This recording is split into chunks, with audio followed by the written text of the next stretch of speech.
everyone. Hi, what's up? Are we enjoying the season?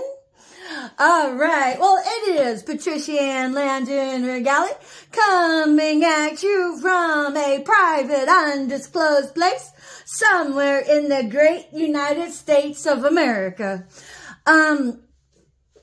Whenever it comes to relating to my experiences and my story, it's like, where do you start? But it's cool. It's cool. I, often start my videos with a particular topic in mind, and then, I go with the flow, and I end up, end up talking on other things that, I really wasn't necessarily contemplating.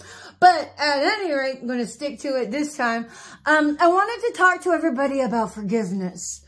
And so, the idea of forgiveness has always been on my heart and mind ever since I've been a child.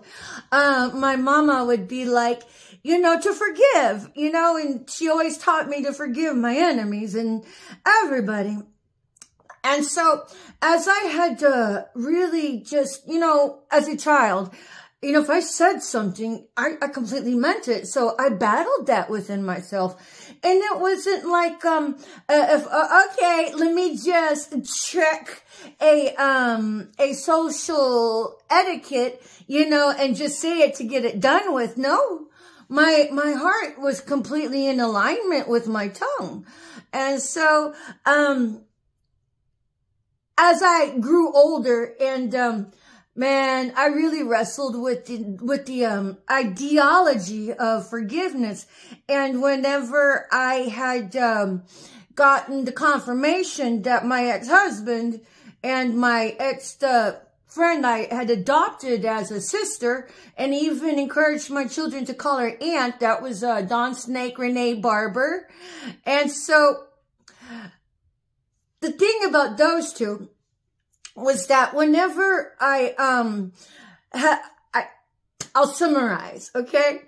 There's backstory, but I'll just truncate it. There came a path, a fork in the road with my girlfriends, with Jennifer Alford and Dawn Renee Barber, and then Tim Regali. I had to know, okay, what are the boundaries here? Because I'd invite, a potential suitor into the mix of my girlfriends and I. And then there's my girlfriend hitting on my dude that I invited, and I'm all like, she's like, well, you really weren't doing much with them. I'm like, basically, stop fishing off my, stop fishing off my line, my fishing pole, because I am very much an authentic person. I'm not one of those two-bit self-loathing whores that have to, hit on somebody else's man to make them feel better. I'm not like that. I respect women. And so when it came to our exes, I'm like, okay, let's find out what the line in the sand is here, because it's on then. I asked our exes and potential interests, are they fair game, or are they out of boundary? Because I needed to know. I'm into a lot of fun stuff, and a lot of our outings were some on my selections, and I had a lot of fun having the friends to do this with. But if I'm gonna have to deal with foolery, backstabbing, forget that. I might as well do things on my own. So my girlfriends had basically admitted to, okay, no exes are out of bounds, and our love interests were out of bounds, or just romantic interest. And even if I invited a dude to come out with me, I needed to know what kind of elk I was handling. And if they wanted to still have that person interjected that I brought in, I wouldn't have done it to them. But if they wanted to make sure that was fair game, let's get it out in the open. Let's establish the boundaries. So I had established boundaries with them. And then Tim Regali, I often felt sorry for him because, you know, I do a lot of fun things. And he would often sit at home and drink by himself. And for the most part, he was my best friend at one point.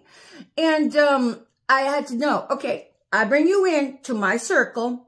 My friends are off limits. He accepted that. He accepted that. And then, fast forward, I had gotten the confirmation that him and Don Renee Barber, they were demonic and their lust toward each other. And it's okay to be lustful, but they gave me their word. They gave me their word. And I'm like, I never saw that coming from Tim. I really thought he was a man of integrity. And so when I realized that he was a skank, I'm all like, oh, so I've been married to a skank the entire time. All those times that I could look back on and see the incongruency to where a faithful man should be. Bitch, he was just out, you know, being led by his dick while I was the faithful one. And so I'm all like, okay, dude, I got your number now. No big deal. Okay. And then so I approached them both and I, you know, encouraged them to tell me the truth. They kept lying. They kept lying. They kept lying. And then so I'm all like, okay, they're both skanks. So I cut them off, you know, and I did confront them. And well, me and Tim were already separated. We already were on our own respective journeys. And then so, you know, I decided at one point to be the best ex-wife a man could ever want. And I used to joke with him. I'd be like, okay, you get, I'd hold the bitch's legs for you, okay? You know, because I wanted to support him in all of his ways. And so, you know, I mean, I joke a lot, but just because I joke with innuendo doesn't mean I'm a hands and knee hoe. And you know, all my power to you whenever you are an ethical slut. Okay. That's the line in the sand here. It's ethics. And then so whenever I was confronted with the ethics, I cut them off. I just stopped hanging out with them. And then so began my, you know, it's not that I began, it's that I really had a hard look at what forgiveness looked like for me. And then so it took me maybe about 6-8 months, you know, to really find the forgiveness in my heart. And then and actually give them my blessing on that. So I wrestled with it. Yeah, I did.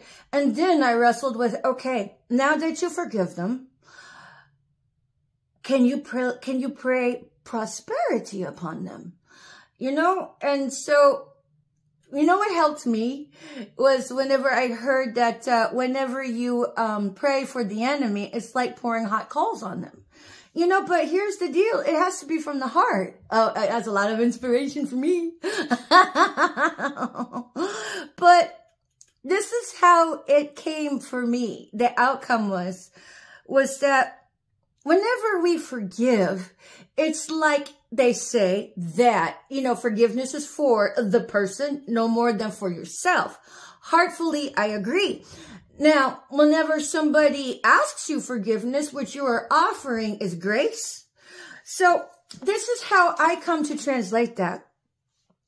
Number one, if you consider that there is really no completely evil person and no completely good person, you know, good versus evil is kind of polarized.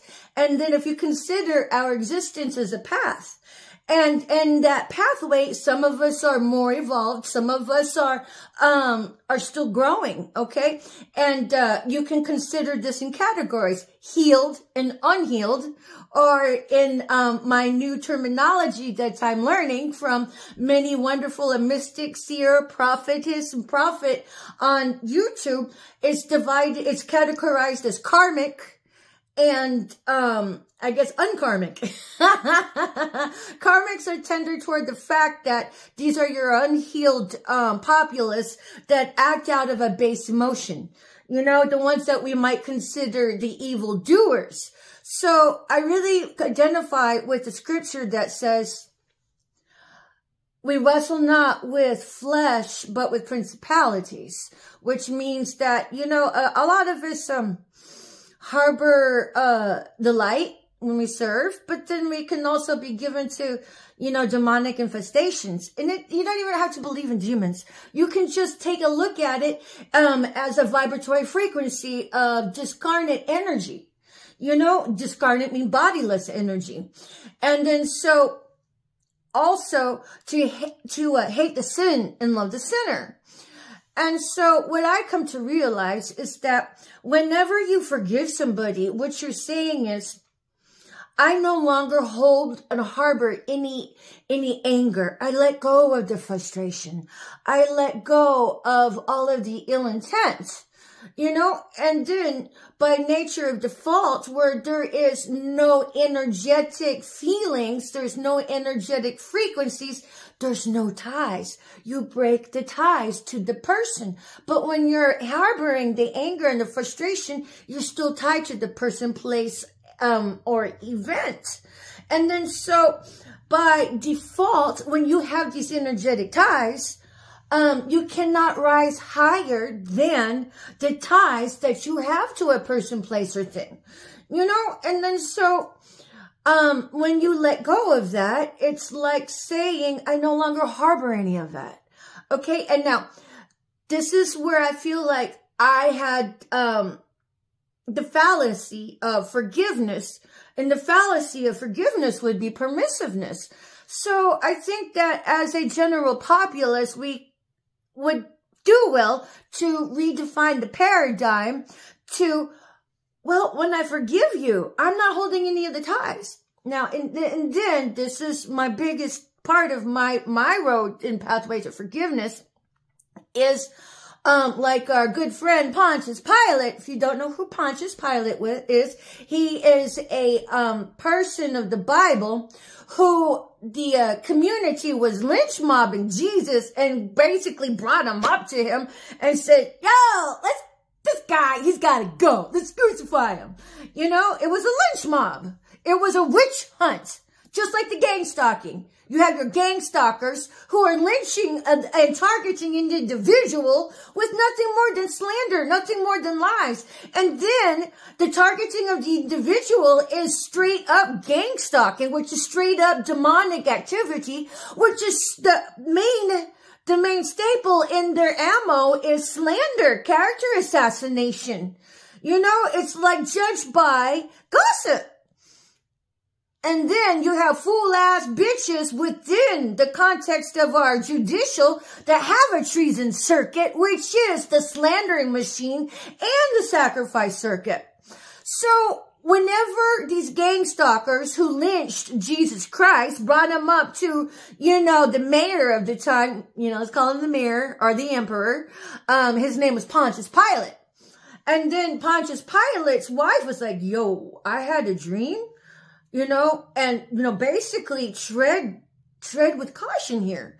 So this is what he said. He said, I wash my hands of this. I'm going to leave it up to the village idiots out here. I'm going to leave it up to the mobsters, you know, who were mobbing him, village mobsters. And they said, okay, let's take a vote. Oh, it's like, first off, what did this guy do? And then they're like, he's a witch. How do you know he's a witch? Because he's got a witch nose, right? Yeah, you looked over, and then he's all like, they put the carrot on my nose, bitch. You know? And I know I'm putting my persona into it, courtesy of Monty Python, which is basically what happened to him. And then he was like, okay, well, you know, we took the town vote, and whatever happens, I wash my hands. The blood be on you bitches. And then instead of doing his job correctly, you know, because the blood still fell on his hands because he gave up his rights to people instead of maintaining the order of the town to which he had subscribed to. He decided that to be a public servant, I mean, but really, they're more like, I'm king, you guys serve me, and I'll do with whatever I think is convenient for me at the time. So he sloughed off his account. It's not that he sloughed off his accountability. He sloughed off his privilege to remain in control by giving up his control. So he said, I wash my hands, bitches. But, you know, at the end of the day, what I do, you know, is a bit like Pontius Pilate. And it's not to say that I guess it is giving up control, you know, but I wash my hands. I'm all like, you know, in Vietnam, what they did was, there was a saying, shoot them all and let God sort them out, you know? And so, the cornerstone of Vietnam was, you did not know who friend or foe was because they didn't wear, uniforms. So you had to be very discerning or just be a belligerent asshole to figure out who the enemy was. And so, but what I do, is that whenever I wash my hands, it's kind of like, you know, instead of shoot them all and God sort them out, I forgive them all and let God take care of it. You know, so I guess I do give up my power there, you know, and I leave it to the Almighty. And then so whenever I give up my power, you know, you know, coming after somebody by taking on vengeance, you know, I wash my hands of it and like, God, you take care of it. I'm just going to forgive all these rat bastards, whether or not they have something to forgive. And, I forgive them all in love. I wash my hands and, wish them. And then here's the line in the sand where I totally have to shift gears to fully highlight this. Whenever I forgive and I wish prosperity upon my enemies, which is like pouring hot coals over them in the ethereal 5D. And I know a lot of others will say, you know, pray for your enemies. Why? Well, here's the deal. It's when I pray for my enemies, I pray for them to have prosperity, to come into an alignment with God, You know, that's where I pray the prosperity. Let them come into an alignment, you know, so, because if they can do that, everything else falls into an alignment. Everything else falls into place. All of the negativity washes away. All of their propensity for evilness, you know, melts away. So if they can find their own alignment and then serve the Most High, you know, or whoever you call it, serve the light, then everything else falls into place. And then the world become a better place, you know? So it's not to say that whenever I pray prosperity upon my enemies, that, you know, that they get the car, they get the girl, they get the dude, they get all of the accolades. It's not to say that, because number one, they're operating in the territory of everything that's false. And there's no solidarity to that, because whatever it is they procure, you know, it will not stand the sands of time. It will crumble, because it's like building a house of cards on a foundation of sponge. You know, I'm like, it's not going to withstand anything. So whatever they get on prosperity, which looks like prosperity, because remember, not all money is good money, that will fade and blow up in their face. So my prosperity that I wish upon my enemies is for them to find alignment. And if they can find their own alignment, the evil will slough off. The scales from their eyes will slough off, and they will become cognizant of their wrongdoings. And, whenever you give up that control and you ask the creator, because we're all creators, but, we're operating out of the cognizance of, what's in front of us in a very linear equation at times.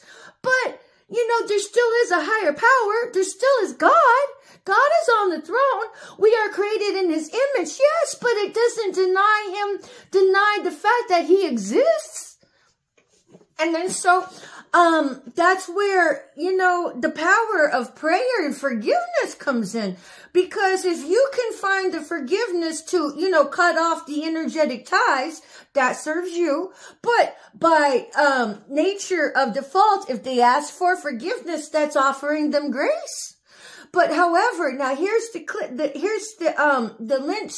linchpin in my equation of interpretation. So whenever I forgive, I release myself of all ties. There's no more energetic ties, so I am still free to vibe high on an energetic level. And whenever I, pray prosperity upon them, when I'm forgiving, I'm washing my hands. I'm like, you deal with it, God. I can't deal with this. My duty here is to forgive, and I can level it up by praying prosperity for them to find their alignment. So if they find their alignment, they will find the error of their ways. That's what I want. And, and then here's the final blow, the coup de grace, the linchpin.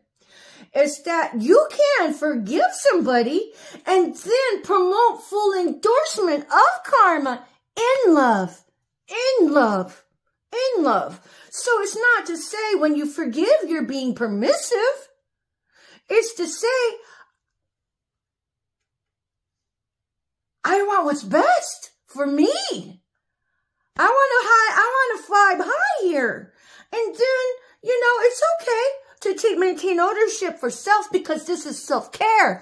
This is love of oneself. And then, it's an evolution, it's a pathway. And then whenever you're forgiving, you're releasing yourself of energetic ties. And then whenever you release it to a higher power, the higher power steps in and takes care of everything else.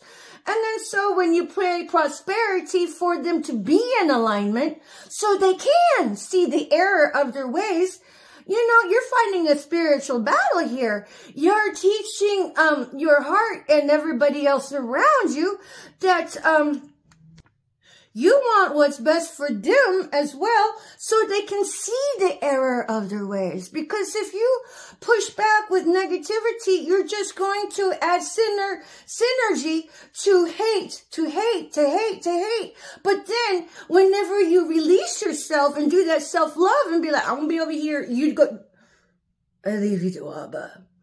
And I pray prosperity upon you to find your own alignment, wash my hands, forgive them all. And let God sort them out. Let God take care of it. So I am a firm believer we all are creators. We all are gods and goddesses of our right in the virtue of us existing as human beings. But it doesn't discount the fact that while we're all gods and goddesses, there is an Almighty, the Most High. And just because you endorse yourself as a god and goddess that, can create and manifest your own reality, it doesn't mean that you have to negate the existence of the Most High. You give him the helm, the credit, the everything to navigate for you that your human flesh is not able to navigate. And then so whenever you pray for somebody to come into an alignment, and pray that kind of prosperity, they will find the error of their ways. But then whenever you whenever you forgive, you can also promote full karma in love. Because honestly, what good is forgiveness if there's no retribution for them to learn from? Because you know what? When you forgive, you have to remember something. Karma is a very important aspect of the forgiveness, because you don't want to usurp somebody else's time investment in their life story just to come in and scoop up the end result, the outcome for all the tomfoolery they've done. You know, so, you know, I would call that coddling. So please find your pathway to forgive somebody, you know, and to wash your hands, give up your control, leave them alone. That's not your job. Your job is to take it to the Most High and let the Most High take care of it for you, even as your own God, even as your own goddess. Because we're all in this together. And when we're bound by the flesh, a lot of us, you know, can only operate, you know, with our own hands and our own minds. So whenever you subscribe to the Most High, you give him the leverage, you give him the permission, you give him the power. And then when you pray prosperity for them to come into an alignment so they can find their pathway to see the folly and error of their ways. And then pray full supportive karma in love. That's what I've been doing the whole time. I mean, whatever they do, it's none of my business. Did it hurt? Yes. Did it create many tears? Yes. You know, and then the thing is that I've learned that even with the tears, you have to work that out. But then you have to work it out. And then we don't live in the land of sorrow. You can if you want to. Then you're just going to attract more sorrow, more sour circumstances into your life because you've decided to camp in the land of sorrow. You know, go ahead, slough it off, and then, you know, choose to be happy. Happiness is a choice because that is an energetic level you plug your avatar into. So I've chosen to, you know, be happy even when I got, like, you know, backstabber there, backstabber there, backstabber there, backstabber there. And then what I've come to learn is that Abba gives these backstabbers enough rope to hang themselves with. So while you are being persecuted, being lied on, slandered on, character assassinated, you release that in love and pray forgiveness, you know, for them. It serves you. You're doing self-love. And then, you know what? It's not to say you're going to be permissive about the bloke not earning the retribution. You can promote the retribution in the form of karma in love. I mean, it depends. You know, it's kind of like whatever karma decides, I am good with. If karma decides to give them, you know, the balance of, you know, another try, another, you know, second chance, third chance, fourth chance, whatever, that's not my business. My business is to release it in love. And then what I do is that, you know, if karma's like, yeah, get these bastards, I'll be like, hey, 100,000-fold on that. Let them learn, you know, so that is my pathway in love, you know. And then when it comes to all the spell work, I return to sender, and as a baseline, I return it to sender in full love, with my, and I spruce it up at 10,000-fold, you know. And then if somebody decides to really, you know, play to my face, you know, with such disrespect, I'm all like, okay, Oh, I forgive you. Oh my God, I so forgive you. In love. Now you're going to have to learn, because I'm going to soup up that return to sender with 100,000-fold. And it makes me feel so much better. And depending on what the infraction was, I scoop it. I also, add the garnish with a scoop of graveyard gravy on that. And full love, you know, because how you gonna learn?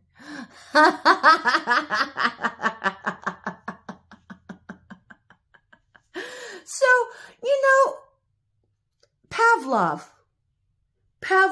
you know, it's conditioning, you know, because how do you, if the human doesn't, ooh, what's up with that? That's weird. Anyways, I'll just keep it there for now, I guess. That is so weird. Okay. I don't understand what's happening here.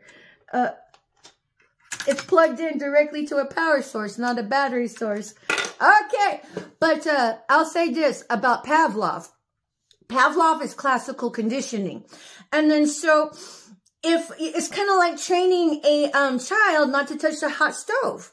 If the child did not feel the pain, it wouldn't know to stop touching the hot stove. You know, and then, so, karma is the leveling force of teaching. And without karma, how is the person going to know not to do it anymore? You know, so I encourage everybody to reshape the paradigm of what they consider forgiveness to be, but it's not, it's more than that. You need to deconstruct it to what resonates for your soul, you know, because, that's how we grow higher. That's how we rise. And then that's how you, you know, really let the ones that really don't care really learn and taste their own medicine. And so whenever my public goes story, whenever my story goes public, and then the sheeple who depend on the other sheep to tell them what was true and not true instead of doing their own due diligence, well, then you guys can just sheeple your way through that and then see the authenticity of what I have been through. Because a lot of you sheeple out there have really propagated the character assassination and slander. And as of today's date, December 20, 2023, I'm telling you guys, I forgive you bitches in love. And I wash my hands of you guys and give it to God, the Most High, and pray prosperity upon you all to find your own alignment and in full support of karma and 100,000-fold if karma sees fit to dish you your own medicine. And you know, and then you guys have been playing with my life out here in other people's lives. So I'm calling karma to leverage your own karma in death. Because y'all tried killing me.